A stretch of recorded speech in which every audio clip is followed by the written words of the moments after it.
the easiest way to explain it is you take your car to a shop and you feel as though you are the consumer.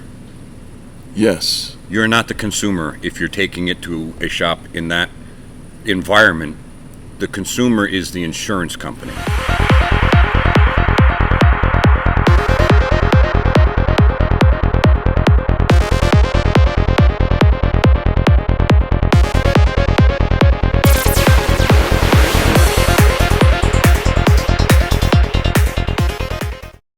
Hello everybody and welcome back to the airing of grievances with Robert Grieve. I'm Eric Reamer and it is very nice to have you along here with us. If this is your first time visiting the channel, we especially say thank you and welcome. And if you see something you like, we would appreciate it if you would drop us a big thumbs up. That really helps the YouTube algorithm show this message to more people, which is really what we're after. And if you are an old-time regular, and I didn't say old, although your shirt is starting to date you. We'll get back to that. Vinyl junkie. Vinyl junkie. If you're a regular, we say thanks again for joining us. And don't forget to click subscribe, hit the notify bell, and we'll take it from there. All right. So, Rob, first of all, Saturday. Happy Saturday to you. Happy Saturday to you. And to you. Now, you just got back from Cleveland, which is where your shirt is emanating from, the Rock and Roll Hall of Fame. Yep. They say the heart of rock and roll is in Cleveland. And you were doing more than just listening to good tunes out there. Yeah, I didn't really get to hear too many good tunes. Right. So we're going to talk a little bit about some of the tunes that you did hear from various sources at your visit to the CIC, that's the Collision Industry Conference, as well as the SCRS, the Society of Collision Repair Specialists, group meeting, if you will, the closed board meeting as well as the open board meeting out there in Cleveland. And it was a great week. Right. It was a great week. And you came back with some really cool observations and conversations that I thought would make a pretty decent place to explore here. So we're going to start with two acronyms that you and I and anybody in the industry use every day, all the time. And yet some of our viewers, especially if you're brand new to the channel, may not be aware of. So I'm going to ask you to define them and then talk about what you heard one particular representative discuss while at those meetings. All right? Yeah, that sounds good. Okay, so the acronyms that we're going to talk about are DRP. We'll come back to that. And then the other one is OEM. And again, we talk about that all the time. If you check out any of our videos, you're going to be familiar with these. But if you're brand new, Rob, what does DRP stand for? Well, first, I want to say I'm wearing this shirt today. Yes. Because it's just me. I am not speaking for any associations. I'm not this is just me. All right. So an old don't guy. confuse what I'm saying is being supported by somebody else. This is just me. You're an old guy with your old opinions. Yeah. Okay. All right. That's just getting you back for the little shot that you gave in the last couple of videos. That was funny. Yeah. For me, anyway. I'll put a link to that right up here. Crack myself up. So DRPs. Yes, please. Direct repair process or program. That is when a shop partners up with an insurance company and they come to an agreement, a mutual agreement, that the insurance company is going to send them their guests, their insureds and claimants and stuff. Yeah. And in return, they're going to, these programs are all over the place as to what, the give and take is. But it'll be less money for the insurance company as a reward for sending vehicles their way. Right. So the less money being, they may use aftermarket parts and not argue the use of aftermarket parts, which the insurance companies almost exclusively write for. There are some exceptions. Always. But we speak in generalities. Terms, Yep. So a DRP, a direct repair program or partnership, is specifically to put the shops and the insurance companies on the same side of the fence, which leaves, in many cases, not every case, the claimant on the other side of the fence. Or the insured. Or the insured, yes, on the other side of the fence. And that's there's lots of things that we've talked about in the past that make that not the best decision for your choice of shops. Let's put that on the back burner for a minute. One more thing on that. Oh, sure. One more thing on that. The easiest way to explain it is you take your car to a shop and you feel as though you are the consumer. Yes. You're not the consumer if you're taking it to a shop in that environment. The consumer is the insurance company. So the shop is not catering to you. They're catering to their agreements that they have with the insurance company. So while you think you're a consumer, and you should be a consumer, the insurance company is really the consumer, and they're called the bill payer. Strikes me as a bit of a conflict of interest. Yeah. And I think it strikes you the same way. Yeah. And it never really benefits you. That's why here at Nylund's Collision Center, which we can speak for, Yep. We've never had a DRP relationship with any insurer. No. Because we put the guest first. And just this week, while I was away, I was notified that one of our favorite insurance companies said, "Why can't we get you on the program?" And the reason is simple. I've been talking so long about, even though this is a great insurance company, and it would be very, very good for everybody, I'm still now going to have a contract with another entity that is interfering in the repair of your vehicle. Yeah. And I just can't do it. Yeah. That's a good point, because some of the good companies that we have mentioned in the past, I'll put a link to that video right up here, also have DRP relationships. They do. But we have opted out of those. Yep. You just can't do it. You know what? You can only serve one master. Our master happens to be you, the guest. And that's a place that you want to look for when you need to get your car repaired. Absolutely. Okay. So now, then, the other acronym is OEM. Right. And what does OEM stand for? That's the original equipment manufacturer. So the maker of your car. The company that made your car, designed it, put all the stuff in it, make it safe.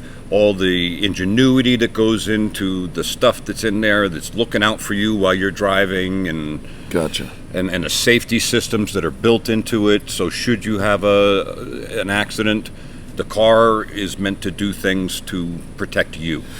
Suffice it to say that these people have the largest vested interest in your safety, and their interest goes beyond that. They want you to become a loyal member or a loyal purchaser of their vehicles. All right, and then keep in mind also, they're one of the most highly regulated industries there are out there.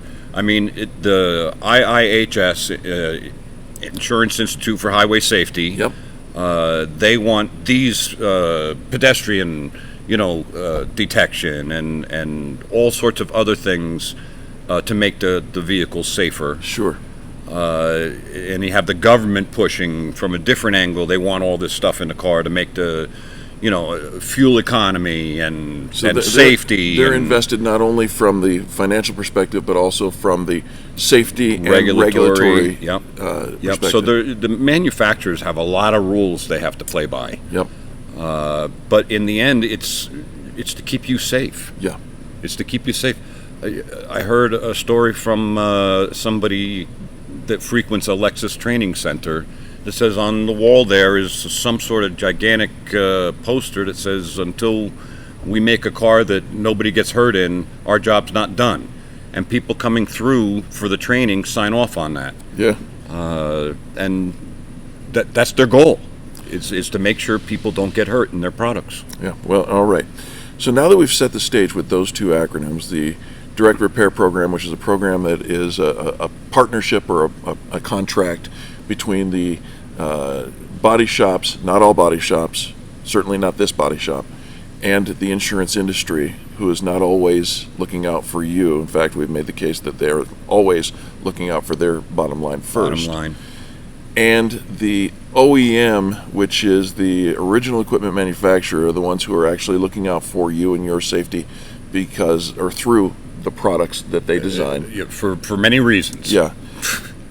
You, in Cleveland last week, Yep. heard a very interesting statement that, in the end, you had a question about.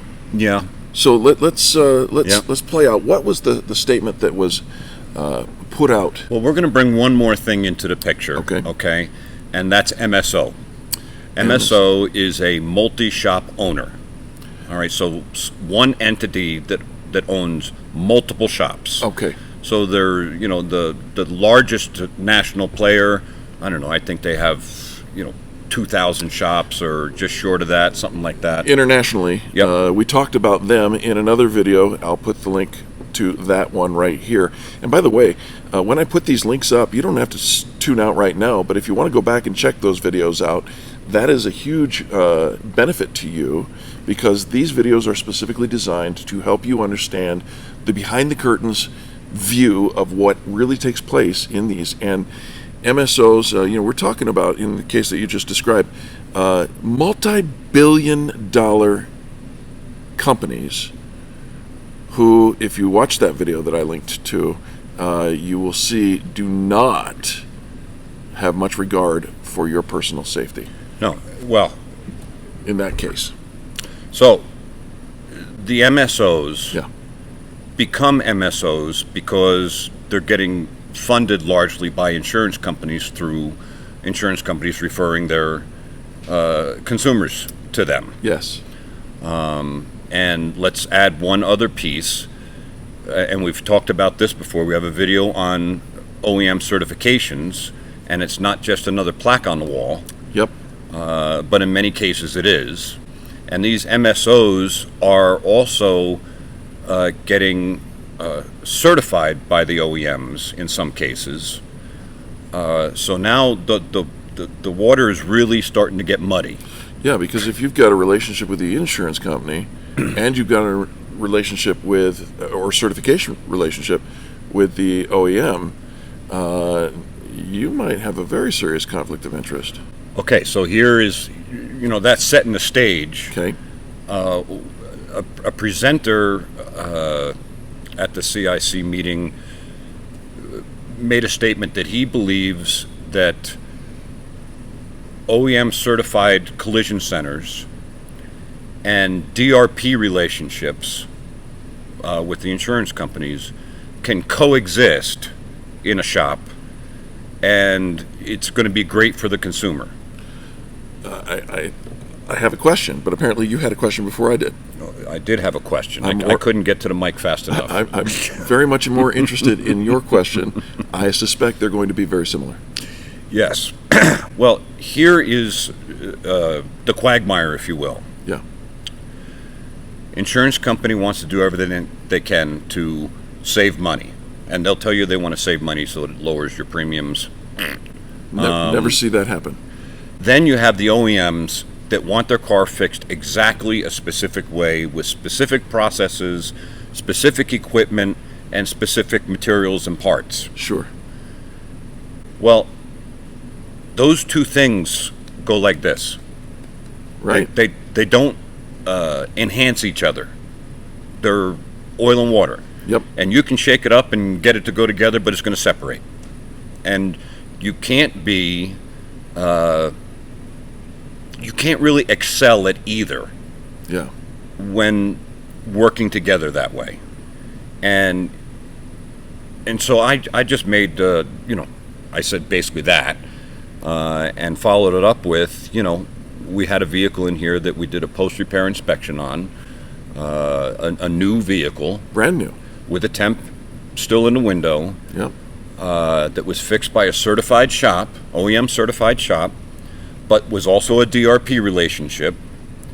And when the car got to me to take a look at it, it's got an aftermarket hood on it, which no OEM would recommend.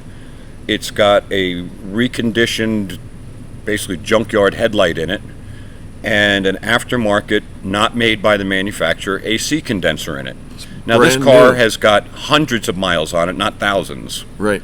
And why are we putting all these pieces into, this brand new vehicle? Should be fixed like the brand new. So they're an OEM shop, certified shop, fixing it the way the insurance company wants it fixed, not the way the manufacturer wants it fixed. And that's why I say, and again, this is me, I'm not speaking for anybody else, they cannot coexist in your favor as a guest in most cases. There are shops, and I know of one in Montana that said as long as they'll pay to fix the cars properly, Yeah. we'll stay on the program and all the rest of that. But at some point, other shops are going to fix it cheaper. His numbers are going to look more and more out of whack. Yeah. Because he's not using the used parts. He's not repairing stuff that should be replaced and Right. all the rest of that. So his numbers get out of whack, and the insurance company drops him from the DRP thing. And that's okay, because if they're not going to pay to fix it right, then I don't want to be on the program. Yeah. Yeah. And So good job, Bruce. we do appreciate you, Bruce, out there in Montana, and for doing such a great job taking care of the guest. And that's really why these videos are so important, and why we're taking the time to educate you in the process of these acronyms, the DRP, the OEM, the MSOs, so that you can kind of get a feel for Where you should take your car, where you or should where not to. Right, and that's just it. You have a choice, and that's the part that in many cases might get left out when we do what we have been, from the day we started driving, indoctrinated to do. If we get into an accident, we pull out our wallet, open up the insurance card, or take out the insurance card, flip it to the back, and call the 1-800 number. And That's going to change, by the way. thankfully, at least maybe, I hope, but therein lies the issue for you folks.